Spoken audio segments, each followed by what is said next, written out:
Okay, well, welcome to one of our 24-25 season previews. I'm delighted to be joined by specialist knowledge person and occasional contributor to us and other podcasts as well, Dave Fevs. We've both been listening to Liam Manning talking on Radio Bristol this evening. What are your reactions to what he had to say to whoever was doing the interviews for Radio Bristol tonight?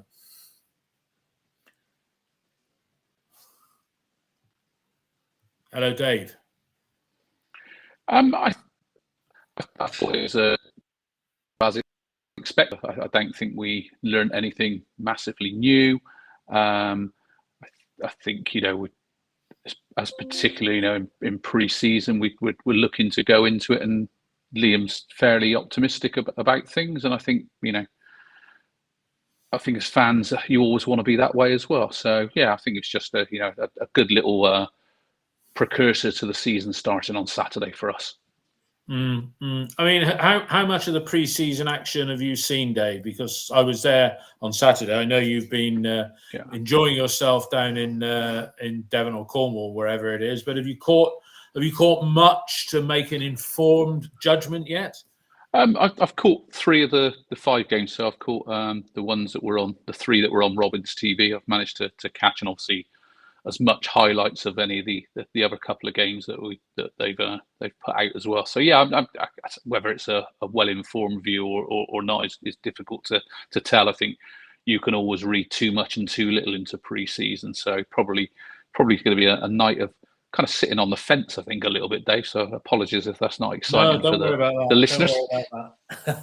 Are you happy with the business done so far? And one would argue that maybe the key bit of business, plural, is still to come. But, we have, I mean, Murphy, we'll talk about him in a minute. He was never going to be a first-team squatter.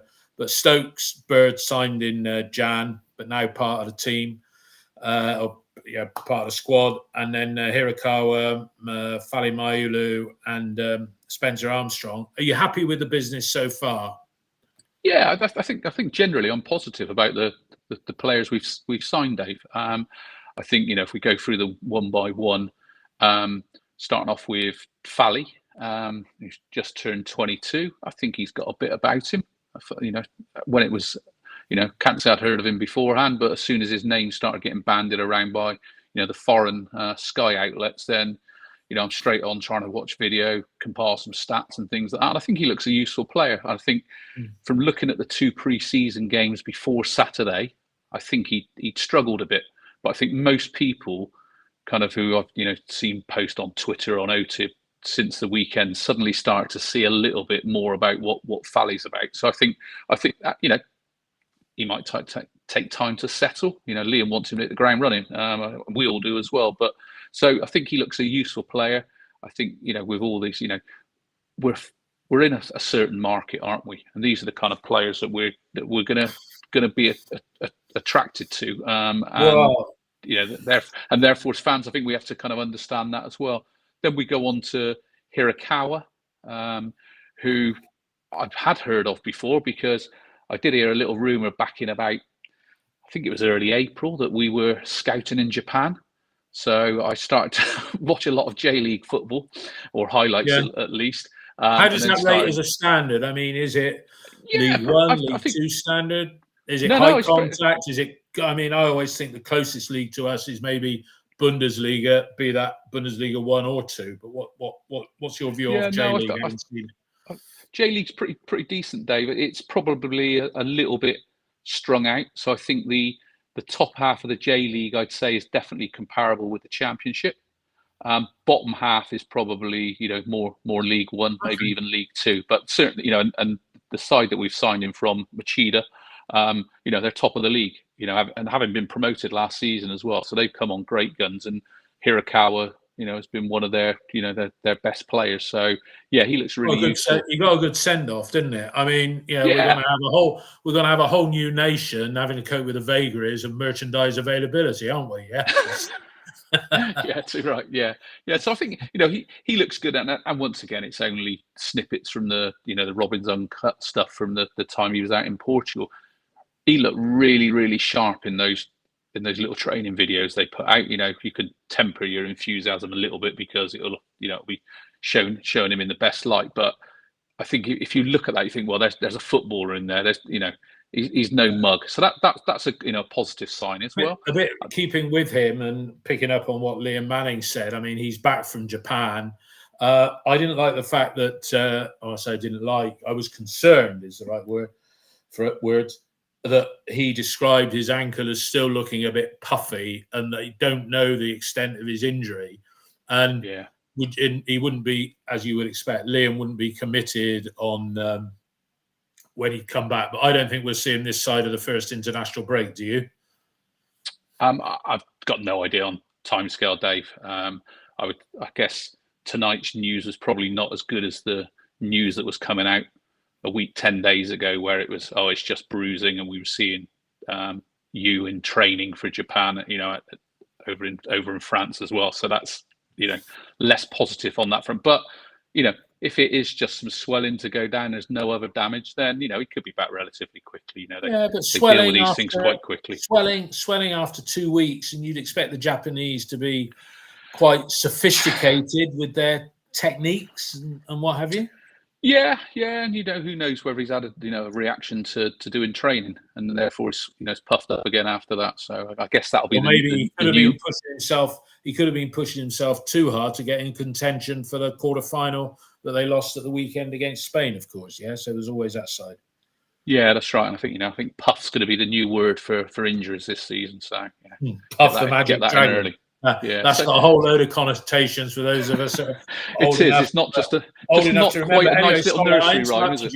You were talking to us about the transfers that we've had. So you did. You did Fally. You've done you, and now on to the next one. Spencer. Yeah. I don't know if I'm breaking up a bit, Dave. You're breaking up a bit. I'll carry on. So then we come on to Sinclair Armstrong. So I think for 18 months we've been looking for a player, let's say, in a Semenyo mould, and they're not an easy target to go and find. And if there's anyone that's remotely of that ilk, albeit I don't think he's as good kind of technically as Antoine, it's Sinclair Armstrong. He's an absolute brute of a bloke. He's raw, but if we look at, Antoine Semenyo at the same age, Antoine was raw as well. Yeah. And Antoine's scoring record wasn't particularly great. He'd just come off a season with us at the same age where he'd scored, I think it was 2 league goals in 40 odd appearances, not 40 starts either. So there's actually a few little comparisons in just in the goals number. I mean, Spencer's got 3 in 60, but they're not 60 appearances. They're 60. Yeah. Yeah. And he's learning his job as well, isn't he? So he's not had the benefits of perhaps some of the profile loan either that Antoine had as well. So Antoine went out to Sunderland and didn't do particularly well there either. Did well at Newport, but Sinclair and Semenyo only really came into it that away game at Fulham, wasn't it? That's when he exploded into action, wasn't he? I think for a lot of people that was when he exploded. I think he was offering a bit more before that, but so I think looking at each signing so far individually of the ones that we made this summer, because we can talk perhaps about Max Bird next. I think they're good signings, but I think fans need to get their heads around. We're not going to go out there and buy the proven article. It ain't going to happen. We can't afford them, and there's no guarantees with them anyway. No, I mean, since we've talked about that, buying the proven article, and we've mentioned, we'll talk about Max Bird and Josh Stokes in a moment, but the finished article, we look at Seb Palmer-Holden, who appears to have had a good season with Dundee. He scored against decent European opposition in a friendly, but as we say, friendlies are meaningless. He scored an equaliser for Dundee in the in the opening game of the Premiership in the derby yesterday. I saw the goal. Simple. You still have to tuck it in the back of the net. It begs the question, really, that we've gone out and we've taken 2 punts, right? We've taken 2 punts, basically. You say that's the market we're in, yeah? But we've spent maybe 4 million quid on the 2. Yeah, I'm ignoring add-ons, but let's call it between 3 and 4 million. Yeah, 3 and 4 million quid. You've got Seb Palmer Holden there who's been packed off, but he satisfies the big lump. He's not a Semenyo, right? I look at what Coventry have done in the last 10 days, and they lost Callum O'Hare in out of contract. Yeah, he went to Sheffield United. But they've been out and signed Thomas Asante, who's 3 years older than who is it? 3 years older than Armstrong, 3 years older than him. He came to West Brom from Salford. West Brom are in a financial crisis. He probably didn't join West Brom on the higher wages that they have. No. But the last 2 years, his record's comparable with Tommy. And we'll come on to Tommy in a minute. But he's gone for 2.5 million quid. And if the City fans had signed, if we'd have signed Thomas Asante rather than either of those two, I think the fan base wouldn't have this degree of scepticism about the transfers that have been made. Yeah, is that fair?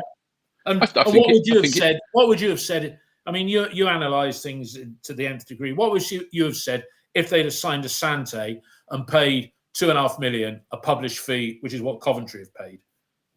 I think I'd have been very much behind it, Dave. I think none of us know the exact fees that we've paid for Armstrong and Mayulu. I'm led to believe, and people can take that however they want, that it's on the lower end of some of those figures that were quoted out there on Twitter. So I think we've done quite well from a price point of view to get those two players in. But I think we're also a little bit victim of circumstances this summer in terms of Manning wanted one big player. He wanted that physical number 9. And to all intents and purposes, we've got that with Fally. That's the player that he's gone out there. I mean, I think because Fally is a bit of a beanpole. If you look at that, in my opinion, he's a big guy, Dave. He's tall, but if you look at physicality, surely Armstrong. No, he's a big unit, not just in height, Dave. He's a big guy. He reminds me a little bit in terms of physique of Johnson, Clark Harris, that type. He's a big chap.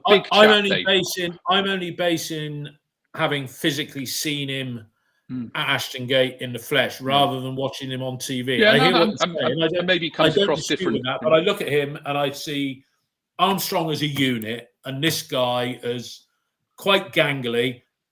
I mean, how does he compare with Seb Palmer Holden, or Sebastian, as they were calling him on the TV yesterday? I think first of all, going back to what I was saying, Mayulu is the number 9 that they wanted, or that he fits the type that Liam Manning wanted. I think what's happened is a little bit through circumstances with Conway, is they then knew Tommy Conway was going, and they've got another physical striker. Okay, I get in that. Armstrong, and I think what. You could look at it and say, well, actually, when Tommy was going, should they have said, well, we've got our physical 9 in now. We need to go and look at another type of 9. Because tonight, Liam Manning said, he wants someone to be able to run in behind. And I don't think Armstrong's necessarily that player. He will do it, but he's not the archetypal running behind type striker. And then I think, go back to your point on Palmer, Seb Palmer Holden, is I really like Seb. I think he's got a really good game about him, but I don't think he's ready for us to, spearhead a championship season. I'd have really liked to have seen him given a go in pre-season and just see whether actually he's developed enough from that loan. But either of the other two, I mean, if it gets back to the same old thing. We're hoping one or both of those come off, because how often does Liam play with 2 front men in the middle? So what we're really saying is then, correct me if I'm wrong here, Dave, Hirakawa is the 7 that they talked about getting, correct? Yeah? Yeah. And then Mayulu was the first choice, number 9. Yeah. And Armstrong is the one that preempts any sale of Conway. Agreed? That's how I see it, Dave. Yeah. That's very much so. All right. Yeah. Okay. Sticking with the players that we've brought in, then. So that's it. Get your point. I thought Mayulu, his body language when I first saw him, particularly when he missed that header in one of the friendlies, looked he really looked down. But then the second half of that game, it was almost somebody had spoken to him at half time. He looked good. And I thought he showed some good touches on Saturday. And that shot where he created space for himself, I think he did a step over and then created the space and curled it in. Yeah. And on another day, that's gone in the corner of the net. And that's a cracking goal. All right, moving on then. Bird. I mean, for me, not preempting what you're going to say, if you look at the experience that's gone out the door, Vyman, King, and Matty James, for me, from an experience perspective, he's the one that's come in to replace Matty James. Now, you'll say he's not the same player as Matty James, but tell us about Max Bird from what you think. And all the indications are that he's a good player. Yeah, I think personnel-wise, he is the replacement for Max Bird. I think when we announced it, I kind of thought, well, that's probably the end of Matty James. I can't see you wanting both of them. They are different players, but they play similar types of roles. He'll be very much in there trying to get the ball off of the back four, off of the full-backs inside, and then trying to build from there. But I think, what he'll give you a little bit more legs up the pitch than Matty James. What he might lose is that kind of experience, that nous, that... He's 10 years younger for a start. He's 10 years younger for a start. He is. But he's he's played over 100 games in the Championship. So this is a no-risk signing, and once again for a pretty decent fee. So I think we give recruitment a pat on the back for that, because I think they've done a good job to get him in. It'd been nice to see him in January, but I don't think we get him in January without loaning him back out. So you take the rough with the smooth on that one, and I think we've got a player at 23 years of age who's could be here a long-term player, and I think he's a good player as well. And I think anyone who's watched any of the pre-season games, whether live or on telly, he's probably been the pick of the players over certainly the three that I've watched, or the five that other people have watched. He looks a really good player. He knows Jason Knight's game, so I think that's a handy one as well.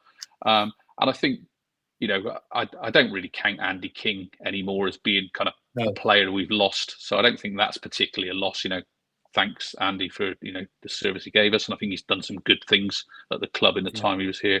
And then I think Andy Vyman, I think you could argue Andy Vyman has really been replaced by you, or maybe whoever we bring in as number 10. So I think we just have to accept that we're looking for younger players. And Josh, and I don't moan about that. No, Josh Stokes, the final one. I mean, he was playing at level 7 2 years ago. He's had a season with Aldershot, and he's come on. He's not had too many minutes in the friendlies. He looked a little bit out of it. I think some people said in some didn't look that great. He came on, had a bit of a cameo on Saturday against Twine. Another one for the future, but somebody who could play that elusive 10 role, maybe, or is that putting too much on him? I think for him it's adjusting to the pace and the space of Championship football, and if he can do that, then he's great. Because I think technical ability, his vision on the ball is great. It's getting him on the ball in those pockets of space, and the Championship is pretty unforgiving in that. I go back to bit of a different player, but I look at Luke Freeman in League One, and he just ran around and found space and was brilliant for us in that promotion season. Next season, didn't get a sniff playing in that. No, he wasn't the same player, was he? No. And you're often playing against one of the opposition's best players as well, so it makes it doubly hard. So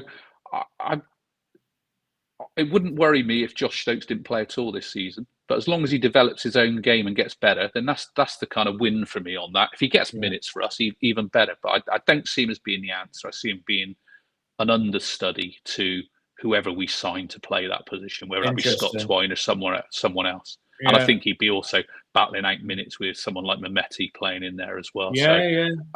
So cup games might be the opportunity for him. Okay. Murphy, that wasn't good news hearing about him, because when he came to the club, we didn't sign him last summer because he was injured. I'm doing that little wiggle with your fingers, imitating inverted commas. And it wasn't, the club communication in terms of that wasn't great, because he hadn't needed a pre-season, even though he'd come out of the league. We just heard tonight, correct me if I'm wrong, that he's got injured again, and he's done his quad this time, not tendonitis. but unspecified time that he's going to be out again. I mean, that looks like a punt that's gone wrong. That's like signing a racehorse because of its potential, not realizing that it's crocked. I mean, I think we just got to discard him from our thinking, full stop, haven't we? Yeah, it's funny because I likened him a little bit in game style to Liam Walsh, and unfortunately, we had a whole host of injury problems with Liam Walsh as well, didn't we? That ended well. That was another one from that infamous window, January window of 2018, wasn't it? Okay. Yeah. We've mentioned 3 that have gone out the door. Do you, and ignoring youngsters, because again, that's going to evolve over the next 4 weeks, do you see any, I'll call it recognised first teamers going out the door before the 1st of September? And I'll throw you in there too, I would say, Harry Cornick and Cal Naismith. Sorry, Dave. I lost you for about 10. I lost you for about 10 seconds there, so I didn't get the question. Sorry. All right, no. Let me repeat the question again. Ignoring youngsters going out on loan, do you see any recognised first teamers leaving before the 1st of September? I think it would. I think you went on to mention perhaps Cornick and Naismith. Yeah. And I think the big problems with those will be finding suitable clubs to either take on their wages if we want them to go permanently, or for the club to accept they're going to have to, make up the shortfall. So I don't think we're deep enough to take that risk at this moment. So if we look at someone like Naismith as, playing centre back, and I know people say, well, he can play in midfield as well. But we just look at him at centre back. Atkinson's still out, isn't he, for a couple of weeks? So you'd want to be pretty confident that Rob Atkinson's going to come back fit and ready to compete for a space before you'd let anyone go out the window. Probably the Cornick's probably the one, but who knows? If he scored a couple of good goals. He scored a couple of good goals in the friendly, didn't he? Yeah? He did, yeah. Two. Well, certainly the second goal was a stunning volley, and he's the kind of one that, if the front 2 signings don't fire, you might be looking for him in Wales to contribute a bit more. I'm looking at your wonderful spreadsheet here, Dave, that I said to you before on air. My Melanie said that's a beautiful spreadsheet, and you showed me another one. I think you're trying to, sort of draw people in with your spreadsheet prowess. But I'm looking. I've heard you got a 1.2 million house, Dave. That's the thing. That was looking to move in. Well, I'm speaking to you from the servants' quarters tonight. Yeah. But if you look at our goal, the current squad, which is a lot of players, right? Whoops, I just dropped my pen. Get the servant to pick it up. There we go. Where the goals are going to come from, I mean, Naki, he's in the twilight of his career. He's 35 next birthday with 38. And then Tommy Conway, who's persona non grata, on 25. I mean, the rest of them, in terms of since they've been with City, probably not much before, they haven't mustered 40 goals between them. But we'll come on to that in a moment. So you don't see necessarily anybody going out for the reasons that were said. Now, getting back to the Liam interview on Radio Bristol this evening, he said we clearly, when he came in, it was a bit of an excuse. Didn't have the time to get minutes on the grass training, right? He's happy. He seems very happy with his pre-season. Yeah. We've not, other than Wolves, which was 2 times 30 minutes each way matches right at the start. Yeah. Do you think we've had the best possible preparation? And I asked that question. I'll just throw one thing in here. I looked at Norwich and some of their pre-season. We've played side. I mean, I don't see Max O'Leary's not being tested in a meaningful way. And I look at Norwich playing some decent European opposition. Yeah. Do you think we're prepared as best as we possibly could be for the start of this season? Yeah, I don't see any reason why we shouldn't be. I think that's the kind of format that we've done for for a few seasons now. Maybe a few little tweaks from Manning from what we have with Nigel, but pretty much a start of pre-season that's focused on fitness and conditioning and getting them ready and charging those batteries for the season ahead. And then you go into the fixtures. We don't do any of this European tour where we play fixtures while we're abroad. We kind of do that very much as a training camp rather than an opportunity to go and play some games. And I think as well, you do obviously want to hit the ground running first game, but you want to be able to go all 46 games, and so it might be a slow burn into the season. And if that ultimately produces the right results, then great. On the flip side, you can tail off as well. So I don't think it's necessarily about hitting the straps in game one. Although, don't get me wrong, I'd love to go up to Hull on Saturday and go and smash them, and get a bit of revenge for a couple of seasons ago where I think we lost 2-1, unfortunately. And a dodgy yeah, penalty. I think the preparation looks solid. We've not had any key players unavailable through pre-season, have we? No. So we've had the chance to embed people. Yeah. No, we've done okay from that perspective. I mean, it was interesting. I was hearing Liam say his wife would only let him talk for a couple of hours on the phone while he was away on holiday for a couple of weeks. I mean, for me, a job like this with this sort of money, you're in it 24/7, and I'd be saying this is his big season, Liam, because I think he'll get to the Premier League before Bristol City do, and read what you will into that, right? Because any modicum of success that he does have here, he's going to be on the radar for better clubs than we are in this division and other clubs in the Premier League. Okay. We lost 4-0 on the last game of the season. So let's just park that. The 7 or 8 games prior to that, we did okay. Yeah, included some good wins. I think the results were better than some of the performances. I think we spoke about that. Did we finish at Stoke City away apart? Did we finish? Were we playing a back 3 or a back 4 at the tail end of last season when we had that good run?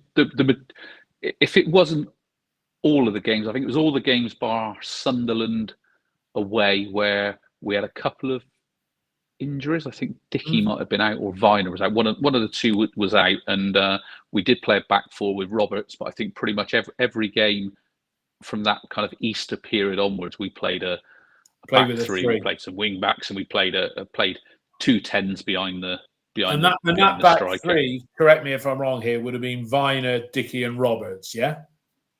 I think it might have even flexed a bit through games, because I think Tanner played some games at right centre back as well. Yeah, of course. Yeah. So I think we had a mix of like 5 players playing those back 3 roles, because you had Tanner, Viner, Dickey, Pring, and Roberts. I think Pring might have played in one of them as well. So they interchanged a fair bit. And when McCrory played, he played very much as the wing back in that 5. Yeah, he played right wing back.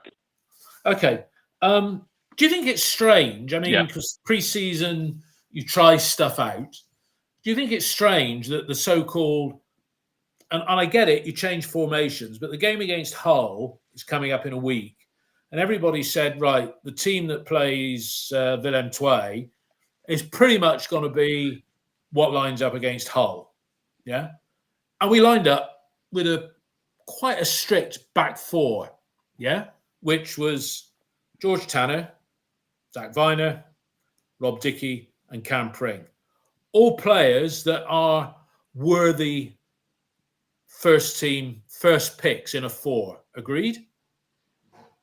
Yep. Would it be right to assume that is his preferred formation now then, going forward? I think if you're Liam Manning, you probably don't think of things in formations. It'll probably be very much about personnel and roles and things like that. And it might look like a back 4 to us on a team sheet with one set of players, and he might see it very, very differently. So I probably wouldn't get too hooked up on it. But I would say that pre-season has been very much, it's been a pre-season of playing with predominantly a back 4 type system, and I think everything else we'll hear about with the ball, without the ball, but we'll see a lot of flex probably based on opposition as well, Dave. Of course. So sticking at the back 4, are you surprised, bearing in mind it was a friendly, so you could have done 60 minutes plus 30, yeah? It was wholly feasible that on Saturday, right, you could have on the hour, you could have swapped out the back 4, and you could have put on Ross McCrory at right back, Rob come in as a centre half, and Roberts could have come in as another centre half. Yeah, so you could have swapped out both centre halves. You could have given Cal some minutes at the back, but I have to say I see him as a midfielder because his errors are less likely to impact. You had Campbell Slowey, who's featured quite well. I wouldn't have expected him to get on Saturday, but you're surprised that he didn't give a few minutes to Cal, Rob Atkinson, and Hayden Roberts, who's not kicked a ball in anger yet. Yeah, a little bit, but then again, I'm probably someone who likes to see players get. And although it was a friendly, I saw Willem as a competitive friendly, if that makes sense. A bit of an oxymoron there, but I saw it as a game where we were trying to replicate as much of a league match as possible, and therefore, I think it's good to get players through 90 minutes because there'll be players on Saturday in Hull's side who won't have gone through 90 minutes. And it might be that Saturday, that last 15 minutes of the game is crucial. And we'll have had some players who've experienced it in a fairly competitive friendly on Saturday. So I'll trust the sports science people on this, that they've teed it up nicely for a 90-minute performance on Saturday. I mean, Alan Gwinnell's picked me up and said Atkinson wasn't in the squad, so nor Campbell Slowey wasn't in either. No, he wasn't in, but he's somebody that he's had minutes in the friendlies and he's looked adequate, hasn't he? I mean, picking up on a comment that Joe Williams wasn't in the squad at the weekend. What's the story there? We don't know that, do we? No, it wasn't meant. I don't think his name was mentioned tonight, was it? No. Ian said that him and Rob Atkinson will be back available for Saturday. So. Well, Ian. I mean, I'm seeing Ian tomorrow, so I can get all the best news on there. So a couple of people have said, "Where's Ian?" He's not here tonight because because he was on yesterday with Mark. Gary Hours said, we were chatting last night, and I'm doing a preview with Gary later this week. Gary said Ross McCrory, he's in the Scotland squad. He's got that full pre-season behind him. We've probably not seen the best of Ross McCrory.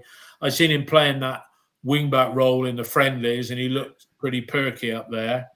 Look, the bottom line is, and again, this is reading the consensus, everybody seemed happy with the first 7 working from goalkeeper forward, and that is Max in goal, undisputed number 1. Yeah. We're not going to go out and get another goalkeeper. Nope. And then a back 4. Okay, as we said, Tanner, Viner, Dickey, Pring. But if you throw into that, subject to fitness, Roberts, Atkinson, Cal Naismith, Campbell Slowly can all slot in there in different ways. So we've got strength there. And the defense. I don't see Josh Campbell Slowey as a.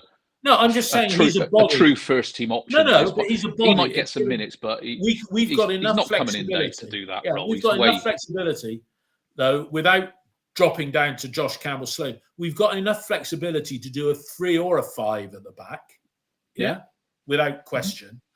But let's stick in with the 4, the 7. So 4 there, the midfield pivot, which is essentially defensive, but let's look at it this way. Max Bird and Jason Knight will be the first picks. And then the second picks are, in no particular order, Joe Williams and Taylor Gardner-Hickman, who had a good pre-season by all accounts. So we're okay. So that's 7 of the 11 places gone. And we know you can change things during games. But then when you look at what was in front, which consisted of, on the right, Mehmeti, Naki playing in a 10, as some people said. One of the big lads up front, half each, wasn't it? Yeah. And then Sam Bell. It's when we get to the 4 that it starts to look a bit average. And as Phil Billington has said on here, on the text feed while we're recording this, cannot see where the goals are coming from. Need goals from midfield to improve. I mean, we've got to score probably as a minimum 60 goals next season. We have the 4th best defence, and correct me if I'm wrong, Dave, was it the 18th best attack? Yeah. And you said to me offline, can we expect the defence to be as good as it was last season?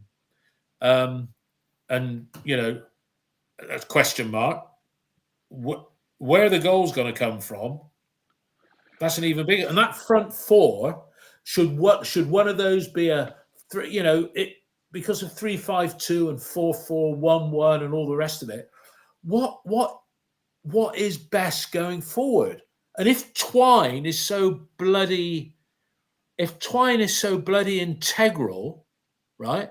Either we should have matched their valuation, getting back to me selling my house analogy, or moved on to second or third rate choices. That was a statement more than a question, but I think there was a question in there somewhere. I think we have to sit and wait and see how league games play out. I think you can look at Saturday's game and think there were some good bits in it. And I'm going to sound like Liam Manning now, but there were some not so good bits in it as well. And football's a game of, it's a low scoring sport. And if Sinclair Armstrong's, cut in from the left and that shot that went over the bar nestles in the top corner, it's a different game, isn't it? And I think there's nothing there to be encouraged about. We haven't scored loads in pre-season. No. I think, but it doesn't really matter. It's about bringing it all together. I don't worry too much about formations, as you know. I don't worry too much about best 11s either. Sorry, it's a boring thing for me to say, but it's all about the right players finding combinations, pairings, partnerships with each other, and then hopefully that finds some cohesiveness. And I often say that the team that you think is going to be your team for the season and the system you play for the season, most managers have probably changed that by the end of September, if not earlier. So Liam Manning probably went into Saturday's game against Willem thinking, this is pretty darn close to being my starting 11 next Saturday against Hull. And I suspect he's got a few questions over a couple of it. As fans, I think everyone to a T on OTIB said Sinclair Armstrong will start next Saturday before Saturday's game.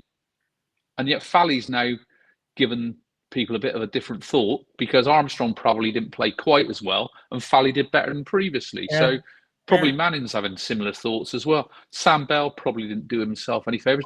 George Tanner didn't do himself any favours. So George looked to go it's all up in the air, really.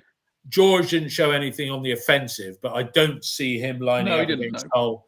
I don't see him lining up against Hull with a 3 because that would mean playing McCrory on the right, or he could play Mark Sykes. And on the left, whatever happens on the left, be it a wing back or in a 4, Cam's there. I thought Cam looked super fit on Saturday. I thought he lost a few pounds because he looked a bit chunky. And I think, I remember pre-Liam Manning, wasn't it the Preston game once when Cam always seemed to run out of puff after 70 minutes, didn't he? But assuming on Saturday... He played a lot of the second half of the season with a hernia injury, didn't he? He missed the last game because he went and had an op, didn't he? So he's come back and he looks really, really good. He did. No, I thought he looked fit. But let's assume that we line up with the 4, the 2 in midfield, right? I think Maulu's done enough to earn the spot, up top as the big number 9, which is what he was signed for, because that's our, in inverted commas, marquee signing. So that means there's 3 places up for grabs. Yeah, I would think. I hear what you say about Tanner, but I didn't. Yeah, I think Tanner still start, Dave. If that's what I'm saying. Here, there's 3 places up for grabs in the starting because you start the game. If you're 2-0 down at half time against Hull, you've got a mountain to climb in the second half if you change it, right? If it's 0-0, you can make change. But that means that the players under threat are Naki, Sam, and Anis. Now, in your book, Dave, are any of those in your opinion to start? I know you can make substitutions, but do any of those make the starting lineup? If I'm sat here picking the team today, having watched pre-season, which I've watched most of it, I would say we've talked about those 6, Dave, and I think or 7 if you include the goalie and Max. The 4 positions are those front 4, and that's a front. One of those could be a midfielder because you could. But I just call. I mean, somebody said Sorry, go on. Yeah, I don't think he's going to. I think those 4 centre backs and the 2 central midfielders will be the ones that he plays on the pot. Yeah, I don't think and I think people like Taylor Harnett has had a really good pre-season. Joe Williams, haven't seen quite as much of him, but it's that midfield game is going to have a lot of workload and the players will get minutes, so don't worry about that. So I think you're looking at who's going to play 10, who's going to play 9, and who's going to play on the 2 flanks. And if it's me picking the team today, I'm probably going to do not dissimilar to what Manning did on Saturday, and I'm probably going to go Armstrong and Wells as my number 9, and I'm going to call him a secondary striker rather than a number 10. Okay. And then wide, I'm going Anis Mehmeti on the left, and then I am really scratching my head about who I'm going to play on the right-hand side. Because I don't think Sam Bell had a great game Saturday, but I didn't think Mark Sykes did that much either. I'd probably plump for Sykes if I'm probably. I'd agree with that. So you're saying Mehmeti's done enough.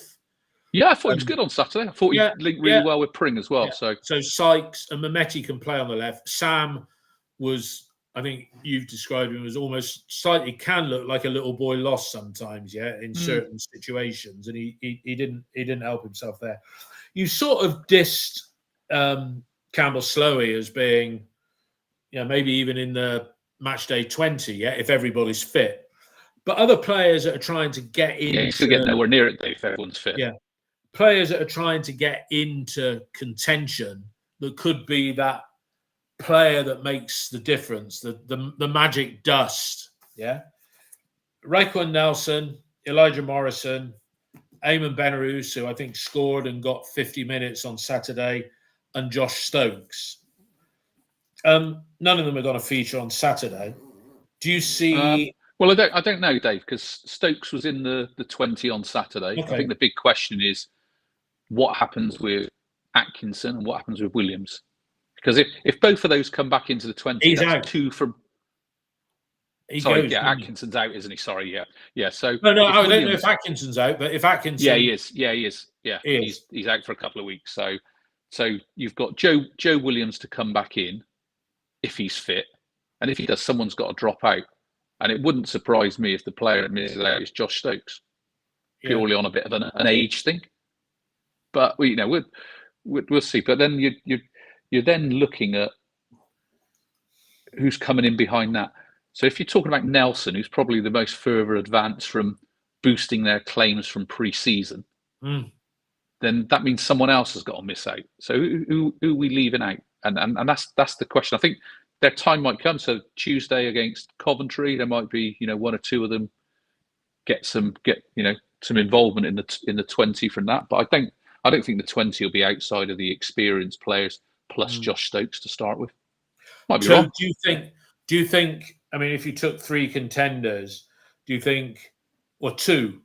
Do you think 2 from Benarous, Morrison, Nelson, and Campbell Slowey would be potential loans till January? I think they'll be loath to loan them out, Dave, because of if we do lose any players through injury, longer term, then we've not got them much backing it up. Those are our next level players. And I can't see my screen very well. I'm just looking at who are the options behind. So I think Benarous, if Benarous can prove his fitness, then I think Benarous becomes what I would call a bona fide first team squad member. Yeah. So I think, and then I think, your Morrisons and your Nelsons are players that will come in and feature when there's probably injuries to the senior players. Yeah. So I think they're behind. If Eamon was fit, they're behind Eamon, I think. Yeah. Okay. Let's to wrap up 2 things that seem to be taking most of the fans' attention in various degrees. Tommy Conway, is he going to be here by the weekend? Or do you think this is going to drag on and on and on and on and on? I don't think it'll be sorted by the weekend. I'd be surprised if it gets concluded by then. I think it'll drag on a bit longer. I think it's interesting that we're now starting to see clubs show their hand. Yeah, which and we've kind of was sort of, as we said at the start of this podcast, we've got his replacement to a point in Spencer Sinclair Armstrong. Sinclair. I think so. People might disagree. People might think we're going to sign another striker. That's fine. Yeah.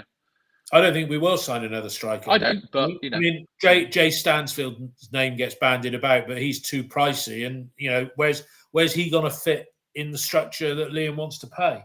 Okay, so we then come on to the number 10.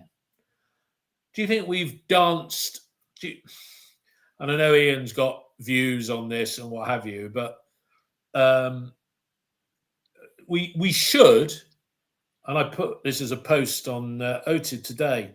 If we're looking at second and third choice, by now we should have sounded those clubs out, shouldn't we? In the sense that, you know, otherwise, if we're putting all our eggs in one basket, like we did with Eddie and Nketiah at Arsenal, Ian says we won't move. Burnley don't want to move, and it's their prerogative on price. Do you think if we sold Conway, we could say to Burnley, look, you want 4, we've offered 2.5 probably. We'll give you 3.2. Yeah, so we blink a little bit and they say, oh, go on then, and they'll stick an extra 10% on any sell-on. How does this all get resolved with Twine? Well, I think if you desperately want to get Twine, you know, in my opinion, you should have done it either in January, or at worst, you should have done it in May at the end of the season. You should have said, we want Scott Twine, we're willing to offer this. And I honestly think, Dave, Burnley would have moved on price that early in the season. But you know, as far as I'm aware, City have not moved for several weeks on their amount that they're willing to go for Scott Twine. So, you know, Ian says Scott Twine wants to come here, City want to sign him. Well, if they want to sign him, and he is inevitably, is that the right word? No, it's probably not the right word. Liam Manning's number 1 choice. I'd have got him in before. If he's Liam's choice, whether I like him or not, he said he would have. They should have just gone and got him, and then reflected the rest of recruitment based on what they had left from the Scott Twine money. Yeah, you know, and that's not saying bow down to Burnley's offer, because I think they could have made. It's the house analogy that we said at the weekend. You know, they want to sell their house, and we say we'll give you 900. But if you really want the house, and you need to sell. If you want me to take it off the market, then I'll give you $1 million for it, and then you think, well, shit, we don't want to be living in. If in normal business, it might be you need to sell your house because you're relocating, you've got kids in school. This has got nothing to do with football. It's just business. You think I really want 1.2 million for my house, right? But to settle it, do you know what? Actually, I'll take 1.1, and then I can move on. In Burnley's case, they get a player off their books, and City get the man they want. That is the manager's integral signing. Period. Yeah. And that's not. I don't think that's. You can pin any of the blame for not getting this over the line on Brian, right?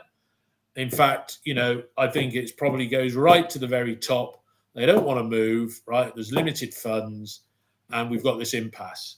I mean, if I'd argue they're not backing their manager. They're not backing the manager. They're not, because he's got a ready-made excuse. We never got the number 9. No, never got the number 10 that I wanted. And he's been clear. He's not deviated on that. Can you give a couple of names that, if you thought Twine goes by the wayside, your analysis of what's out there? I think and they wouldn't be the same money. I mean, it would probably be the same money or less. Are there any names out there that come to mind? I think the difficulty with this, Dave, is that if we're going to go and venture into Europe, then, you know, I can go and do some numerical filtering and list a number of players, but I don't know their market value. I don't know what wages are. I don't know their propensity to want to move into the Championship is. So I'm not able to give you any names from that pool. But if we were going to go and look back in this country at someone who I think might fit in that that mould, I'd probably be looking at someone like Bakuna at Birmingham, who would play in that hole. He's a bit different to Twine, but he's a skillful player in there.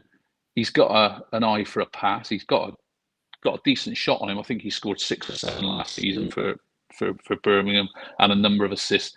And actually, I'd probably prefer him over Twine there because I think he'd suit us better than perhaps what Twine might. That's interesting. But I think otherwise, it's really difficult. I don't think there's many Scott Twine types out there that fit into our market. That's probably why we're hanging on. Did Makuda used to play? Makuda used to play for Cardiff or something. Yeah, I think I know him. I saw a name get mentioned today, which was Swift. Is it Jonathan? No.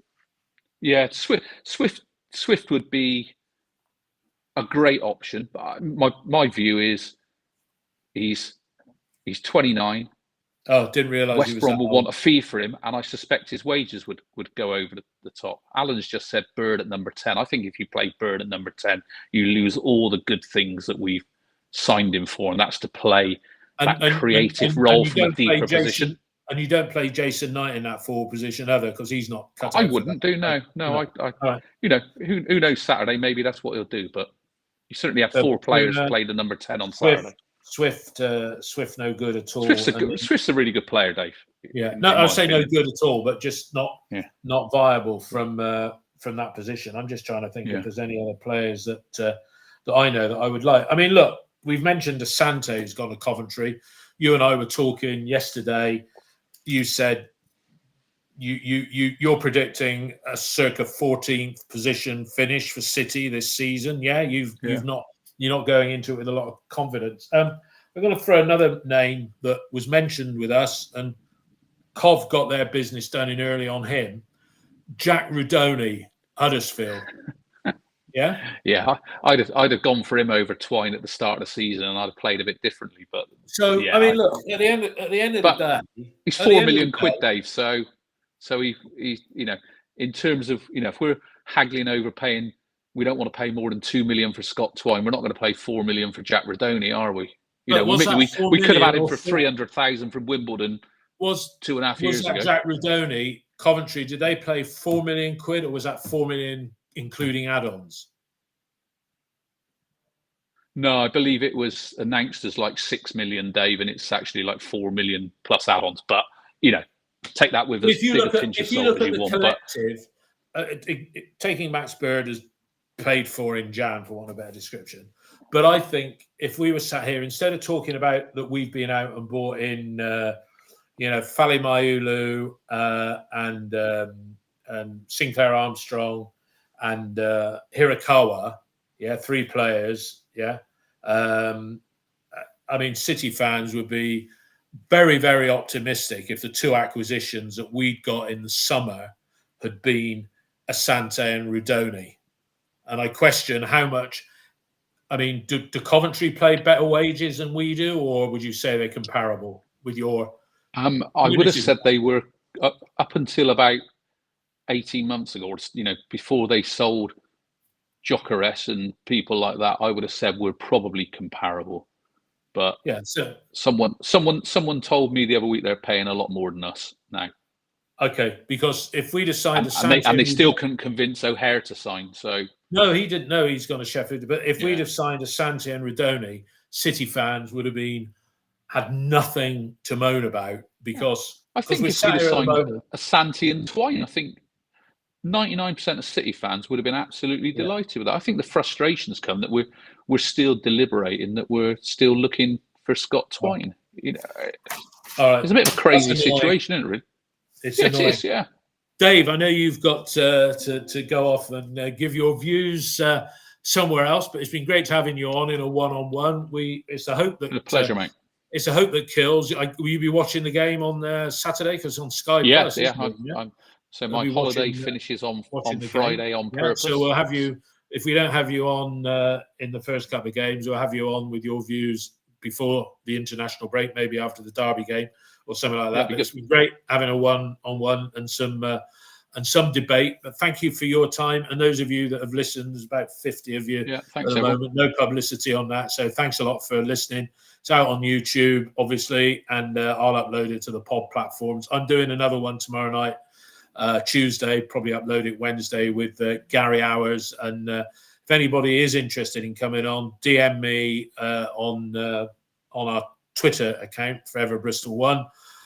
Be delighted to have your views on there, and thanks for everybody who watches the downloads on or downloads it from YouTube as well. That's going really well. But Dave, thank you, and enjoy the rest of your week, Dave. All the best.